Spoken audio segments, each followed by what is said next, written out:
Sou Edilaine. Sou o Mikael, somos alunos do 7º período de agronomia e vamos falar sobre as doenças abióticas. As doenças abióticas geralmente são causadas por falta ou excesso de fatores ambientais que são fundamentais para o desenvolvimento das plantas. Não é transmitido para plantas sadias. A severidade dos sintomas das doenças abióticas é bastante variável. Fatores ambientais que causam doenças abióticas. Temperatura. A maioria das plantas tem um melhor desenvolvimento entre 15 e 30 graus Celsius. As temperaturas altas podem ocasionar queimaduras em frutos ou tecidos jovens. A energia luminosa em excesso causa o estresse fotoxidativo, afetando a fotossíntese. Sintomas: descoloração e desidratação.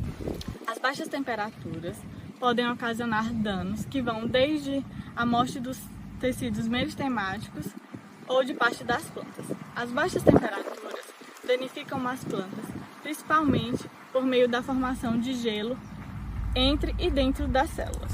Umidade. Esse é o fator que ocasiona mais danos no desenvolvimento da planta.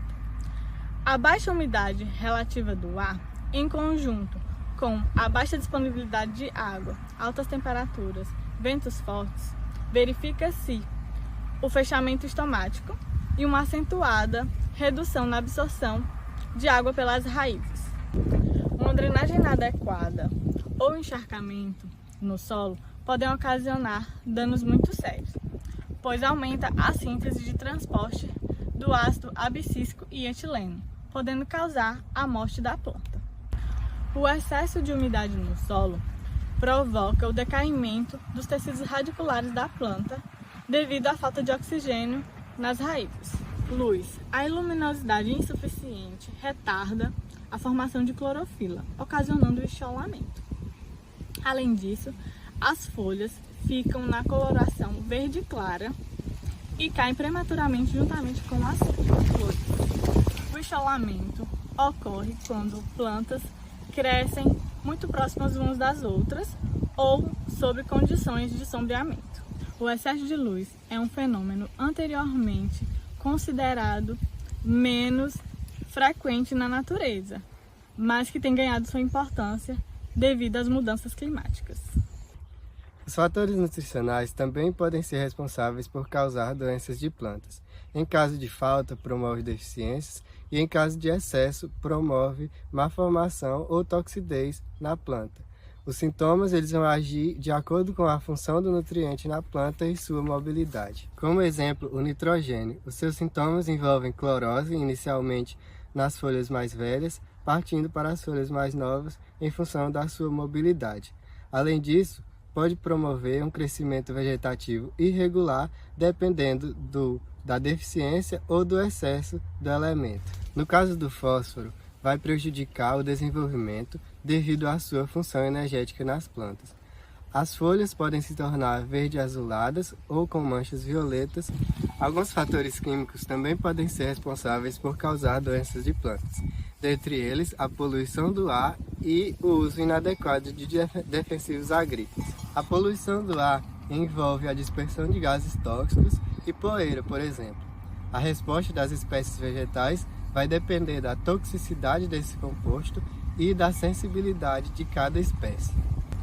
O ozônio, por exemplo, é liberado da queima incompleta de combustíveis e solventes, promovendo sintomas como mosqueados, pontuações e cloroses nas superfícies das folhas, prejudicando principalmente na troca gasosa.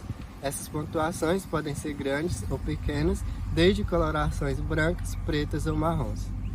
A poeira, advinda de estradas e fábricas, vai recobrir as folhas, prejudicando principalmente na fotossíntese.